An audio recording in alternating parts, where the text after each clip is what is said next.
The government shutdown is officially over. After 43 days, the president signed a bill last night to reopen the government.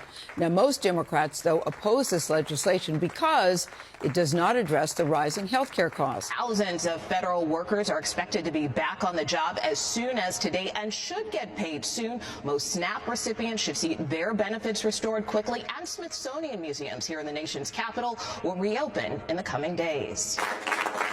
With the stroke of his pen, President Trump ended the longest government shutdown in U.S. history. I hope we can all agree that the government should never be shut down again. The bill is passed. The law took effect immediately after the House narrowly approved the funding package, with 6 Democrats crossing party lines to join Republicans. What do you think of the Democrats who supported the package tonight? They did the right thing. The measure extends government funding through January 30th, pays back federal workers while reinstating those who were fired, and guarantees SNAP or food assistance benefits for a full year.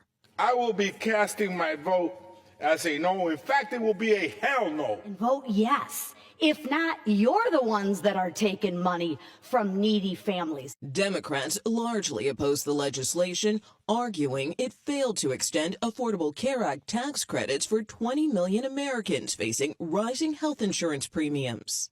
This fight is not over. We're just getting started. Minority Leader Hakeem Jeffries filed a petition to force a vote to guarantee the subsidies for the next 3 years. Are you still willing to negotiate on this issue with Republicans?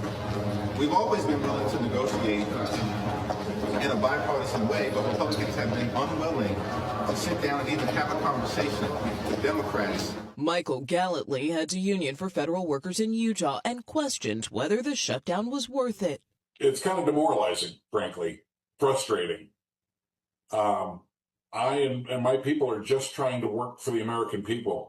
President Trump said he's open to working with Democrats on health care, although he's made clear that he believes the Affordable Care Act, or Obamacare, should be overhauled. He also called for an end to the filibuster, a long-standing tradition in the Senate to prevent future shutdowns. The government shutdown has ended. Here's what it means for your November SNAP benefits. On Wednesday, November 12th, the government reopened and SNAP is now fully funded again. November benefits will be deposited, but timing varies by state. If you haven't received anything yet, your state is working to issue your November deposit soon. If you received a partial deposit, you should get the rest of your benefits. The timing depends on your state. If you already received your full deposit, it is yours to use. Some states also provided additional emergency funds, meaning some people may see extra money or multiple deposits this month. December SNAP deposits should return to normal schedules. The best way to stay informed is to download the Propel app. TikTok users in Mississippi and Nebraska are beginning to comment that they are seeing partial payments this morning.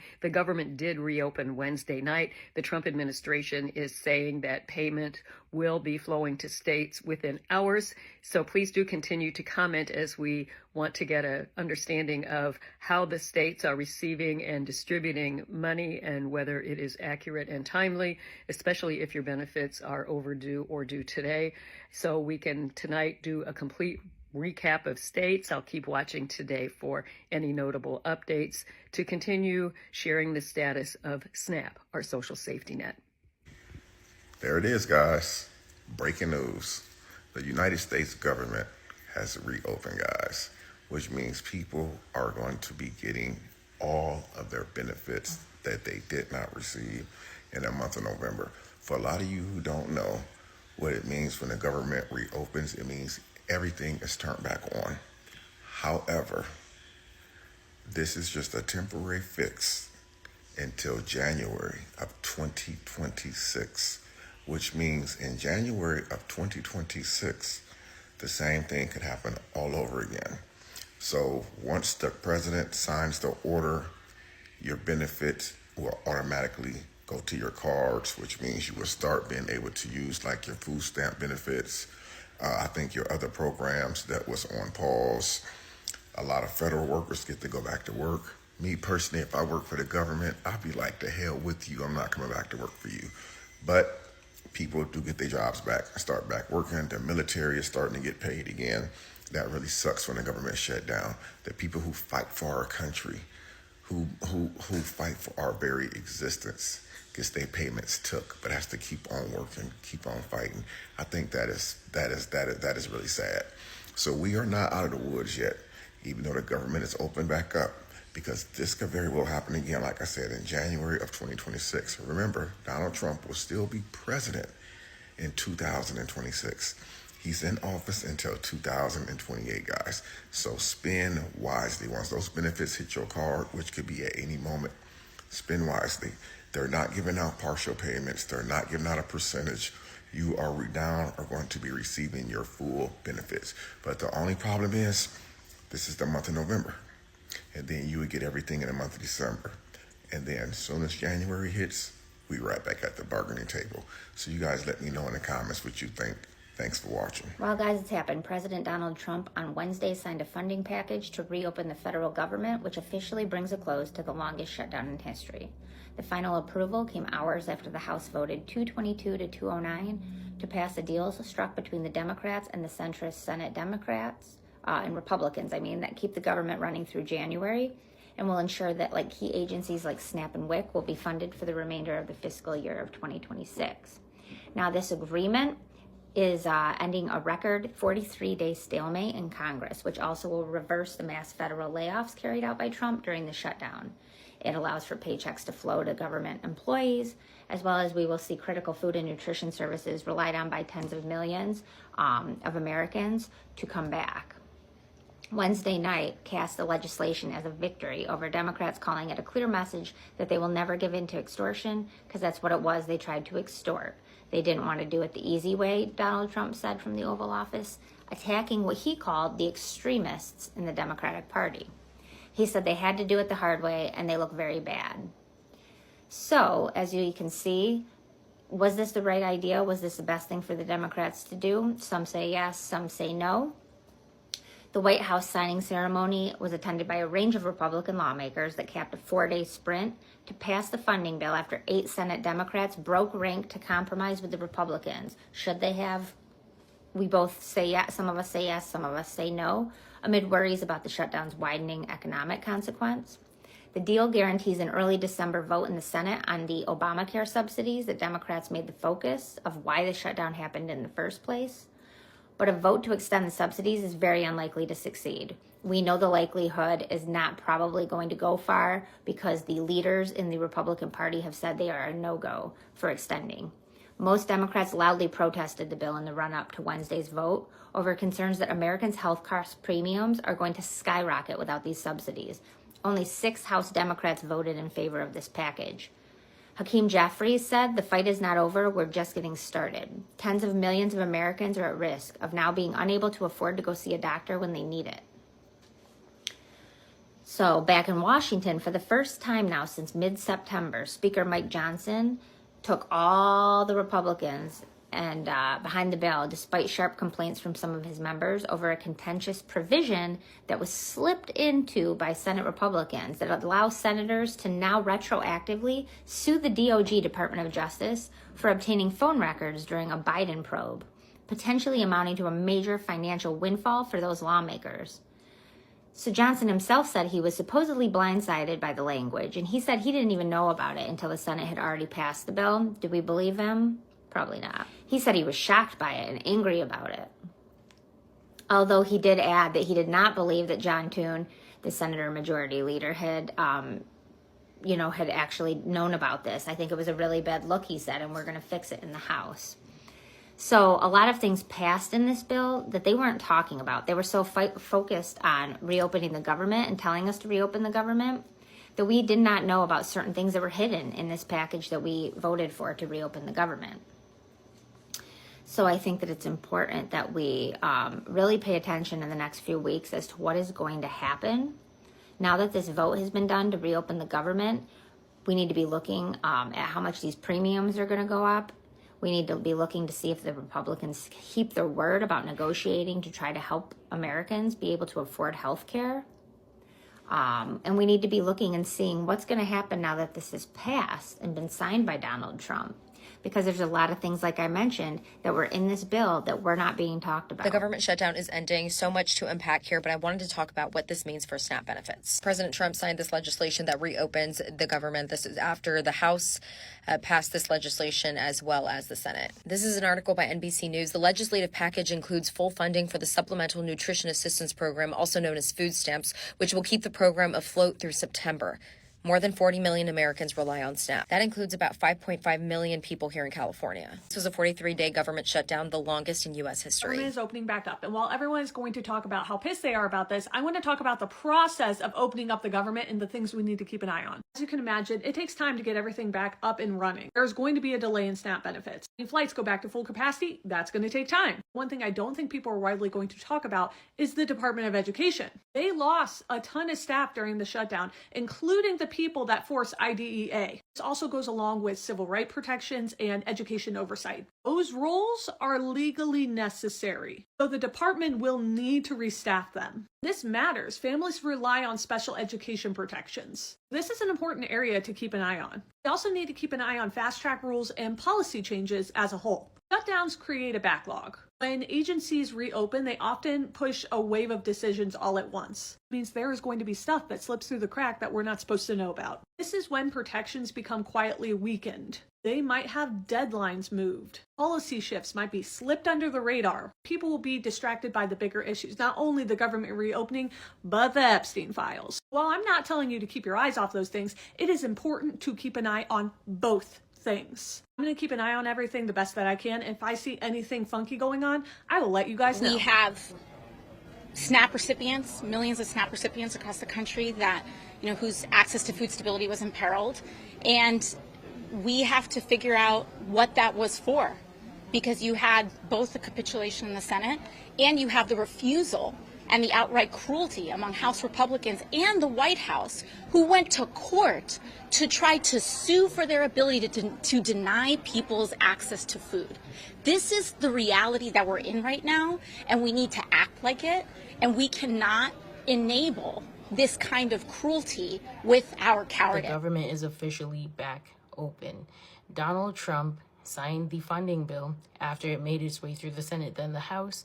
Unfortunately, Section 213 that would allow 8 Republican senators to receive millions of dollars in regards to their phone records being subpoenaed is still a part of the funding bill. But don't worry, Mike Johnson has promised that they will do a vote at a later time to revoke that provision. So basically, the United States taxpayers are going to be shoving millions of dollars into Josh Hawley et al.'s pockets. Exactly what we need right now after they just held SNAP hostage. 65% of your monthly allotment SNAP benefits should be deposited in most Virginians' accounts by February 13th. This comes from the governor of Virginia. It's still not a written in stone thing, but since they're already putting it on Facebook, I'm assuming this is almost a done deal. No, the shutdown is over. Hell yeah. But different states are going to be reissuing at their own pace, y'all. They're trying to take credit for it. He's right about that. Nobody ever wants to take credit for the bad stuff. They only want to start taking credit for the good stuff. But the good news is the shutdown is over. Right in time for the holidays. Thank God. Thank God. And not for me. Not for me. For the people that receive those snaps. Those snaps. People that rely on those snaps. Good for them. I'm happy for them. But those churches that wouldn't give the babies the formula, we won't forget you. We won't forget any of the people that denied the babies the formula. That will not be forgotten. Have a good day. It is Thursday morning and the government is officially reopened. President Trump signed the legislation that would fund the government until January 30th, late last night. And so it's a little weird saying that, just given how every day I've started off this video basically saying, hey, it's day 41, day 30, day 20. Just for context, my name is Camille. I'm a political reporter based in DC, and I've been covering every single day of this government shutdown and trying to inform you guys about what's happening on Capitol Hill and what lawmakers are saying. It's a little funny that the official day that this government shutdown is officially over. It's also my son's birthday. So I don't know, is he good luck? Would you guys still like morning updates where I kind of share what's happening on Capitol Hill, or just about what's happening in the world of politics in general? I don't know if I mentioned this in my past videos, but I've now been a journalist for over 8 years. I've been covering Capitol Hill on and off since 2017. And I feel like part of my goal is to just break down really complicated things and say it in a way that people can understand, even if you haven't been following all along. And I really do, I enjoy doing that. So let me know what you guys think, because I don't know, I'm still kind of playing around with different ideas, because a lot of this I do in my free time or in my mornings. And as you have seen in past videos, they get a little chaotic. Anyway, I have to go. My little baby needs me, but I'll see you guys. And it's an honor now to sign this incredible bill and get our country working again. Thank you very much. The longest U.S. government shutdown ever has come to an end, with President Donald Trump signing a funding bill. The signing ceremony came just hours after the House passed the measure on a mostly party-line vote of 222 to 209. I'm proud of that achievement, but I'm really sad that it took us so long to get here. Democrats had refused to support a short-term funding bill without an extension of an enhanced tax credit that lowers the cost of health coverage obtained through Affordable Care Act marketplaces. Without it, premiums on average will more than double for millions of Americans. We cannot support the Republican effort to gut the health care of the American people.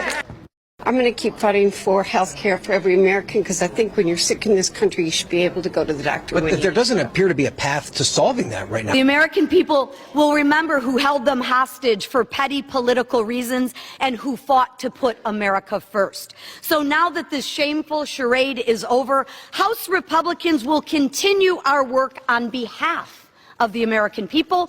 The record 43-day shutdown caused financial stress for federal workers who went without paychecks, stranded scores of travelers at airports, and generated long lines at some food banks. As people were just kind of on the edge and aren't able to buy food anymore, more and more people are going to these pantries. And that emergency food system has been strained in ways that I personally have not seen before. The political stakes in the shutdown are huge. Roughly 6 in 10 Americans say Trump and Republicans in Congress have a great deal or quite a bit of responsibility for the shutdown. While flights are canceled, food benefits are frozen, and 650,000 federal workers are unpaid, Trump's latest move is to use the chaos of the shutdown to take another shot at the Affordable Care Act. He's telling Senate Republicans to redirect ACA subsidy money, the funds that help 24 million Americans afford insurance, and send it directly to the people.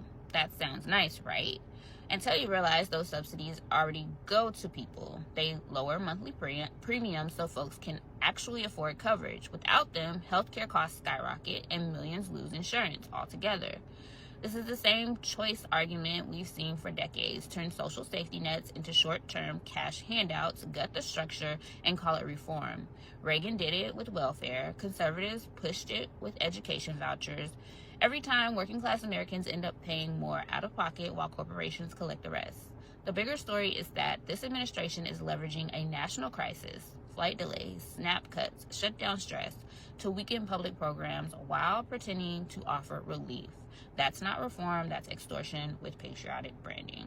So, food again, the government has reopened officially, but many families are still without SNAP benefits. But keep an eye on your card and, make sure you're calling that number on the back. Keep an eye on it, because even if you haven't received your SNAP benefits, they should be coming any day now. And I hope for the states that haven't received it, it doesn't take too long. And a lot of stuff was added into this budget bill that we really didn't know about. So she is right about keeping your eye on the government while this whole reopening happens.